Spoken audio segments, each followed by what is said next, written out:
Shadiversity. Greetings, I'm Shad, and I want to talk about the classic idea of the fantasy rogue, specifically the style of combat that's usually attributed to them. And so when we look at the fantasy rogue, we're thinking of the scoundrel, the duelist, the thief. And even though there are many different kind of versions of the rogue, we could try and summarize it with someone who uses agility, speed, and trickery in their combat. They fight dirty, and that's the idea of the classic rogue sneak attack. Trickery is interesting because another way of saying trickery is clever tactics, okay? Someone who uses feints and manipulation against their opponent. And those aren't tactics that would generally be considered, attributed to scoundrels and stuff like that.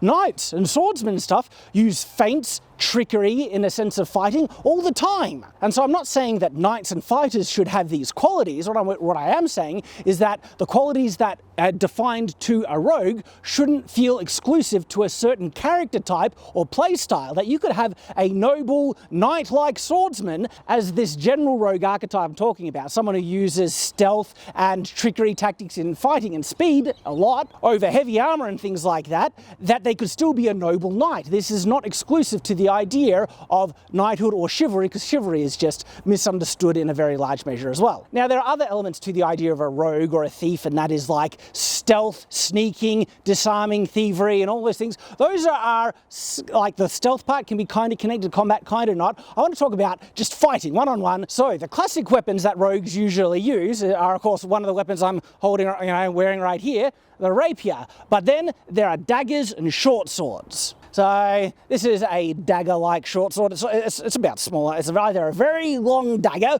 or a very short sword. Now, the idea around these weapons is that they are light, ergo they're faster. But a big problem and misconception about one of these weapons is that one of them isn't light.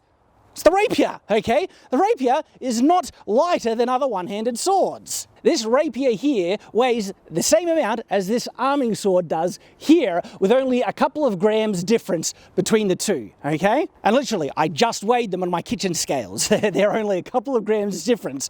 Would you think that by looking at them? Where is the weight going between these two weapons? Well, you can kind of tell. It's all in the hilt with the rapier. See this more complex guard?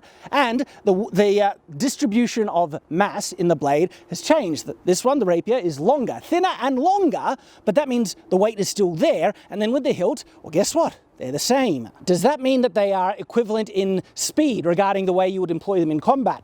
Not necessarily, but the point I'm trying to make here is that they are as physically intensive to use as one another. The rapier is not a weapon that you would give to someone who has less strength and wants to rely on agility. No. But the rapier is generally considered faster because there's more weight down in the handle, which gives you far more point control, and it's quicker in the thrust in the sense that they are longer, okay? And so the distance that a rapier generally needs to pass to reach an opponent is less, so therefore it's quicker in terms of the time it takes from the beginning of the thrust to land. It's quicker in that sense because there's less distance to travel, but not in terms of acceleration or the physical exertion you need to use when thrusting with one or the other. So if you really wanted to make an archetypal character who relied on quick, lighter weapons, the rapier would actually be taken out of that repertoire. Now, these are some pet peeves I've had with the rogue for quite a while. Their classic weapon selection that defaults to their style of combat, some of them are wrong, okay? The rapier, out. But there is a weapon that really deserves to go in with the rogue's ability with speed, tactics, and, tricky fighting and stuff like that, and it's the longsword. How does that work? The longsword is a bigger weapon. Why would the longsword suit a rogue quite well? It's two-handed, and even though they're two-handed, they don't weigh twice as much as an arming sword or rapier. Do you know the weight difference? This is 1 kilo. This is 1.2 kilos. This is on the lighter end of spectrums of longswords, but this is one of the most beautiful longswords you'll find. It's gorgeous, right? 200 grams difference between these swords. One is one-handed, one is two-handed. So with the two-handed sword, even though it is only marginally heavier than the one-handed one, I can now manipulate it with two hands. How would you think that affects my speed and my ability to manipulate this sword in a dexterous kind of manner? In a big way, all right? The longsword is a fast, quick, tactical weapon. So let's drive this point home completely, okay? The average weight for a classic short sword is 700 grams. A perfect example of this is the Roman gladius, the most iconic short sword we could really default to, and the Roman gladius average weight 700 grams. So a rogue, according to the rules, can manipulate 700 grams of weight in one hand and it is considered light. My longsword weighs 1.2 kilos, but you can use it in two hands, so effectively, each arm and hand is only manipulating 600 grams each. This means effectively the longsword is lighter in each hand than the standard short sword is. Yet the longsword isn't considered a light weapon. This just boggles my mind. It doesn't make sense. The science doesn't matter up. And so if you would apply it to strict role-playing rules like Dungeons and Dragons, the classic weapon finesse that rogues would usually default, because it's a feat or ability that a rogue can get to apply their dexterity score, their agility in this sense, to their ability to land hits on an opponent, their attack rating, okay? Usually strength is a default, but weapon finesse gives you that ability with your dexterity, with rogues. That ability should apply to longswords used in two hands, okay? Now people generally think that the longsword is represented in D&D as the bastard sword. I disagree. The bastard sword is a subclassification of longsword. Not every longsword is a bastard sword, but every bastard sword is a longsword. A bastard sword is a shorter, generally shorter longsword. Slightly shorter blade, slightly shorter handle, so it's more manageable in one hand. This, you could get away, but no, this is not a sword, even with additional training, that you can get away using effectively in one hand. Well, hang on, it's only a little bit heavier, so, you know, honestly, maybe, look, yeah, it's still far more cumbersome than a true bastard sword. That's my point. In actual fact, the weapon, according to the rules, that represents the longsword most in classic, say, Dungeons and Dragons, is what they call the greatsword.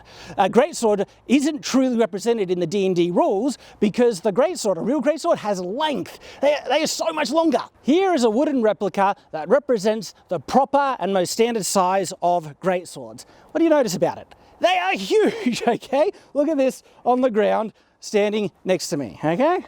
Head height, all right?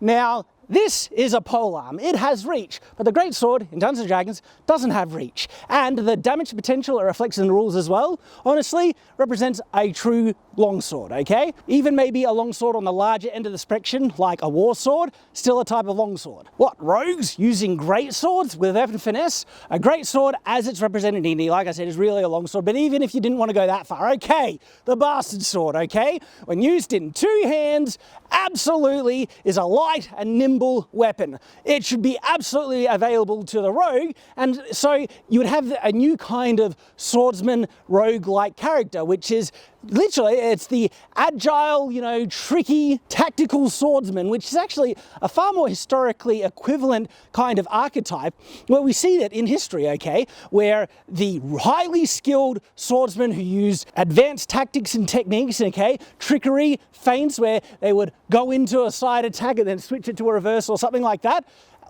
like that existed historically, but is less represented in role-playing because the idea of a swordsman like who uses a seemingly large sword, a long sword with agility, reflexes, trickery and tactics, that archetype doesn't really exist in classic fantasy. It should be with the rogue, but the rogue, they don't get to use weapons like this with agility. There's a problem there. So those are my two big kind of issues with rogue-style combat, okay? And I think it should be extended further outside of just, say, swords. Do you think you can't use a polearm with speed, okay? Trickery tactics or spears and stuff like that? And so the idea that has to be restricted to the incorrect idea of what is a fast, agile weapon in the role-playing system because of tradition, archetype, is incorrect. Let's break that mold a bit and expand the agile rogue to different weapon types, different combat types, which will be open then to different character types, and it's just better and more realistic overall, in my opinion. So there we go. These are just some thoughts I've had regarding a classic fantasy rogue. Hope you've enjoyed, and of course, I hope to see you again.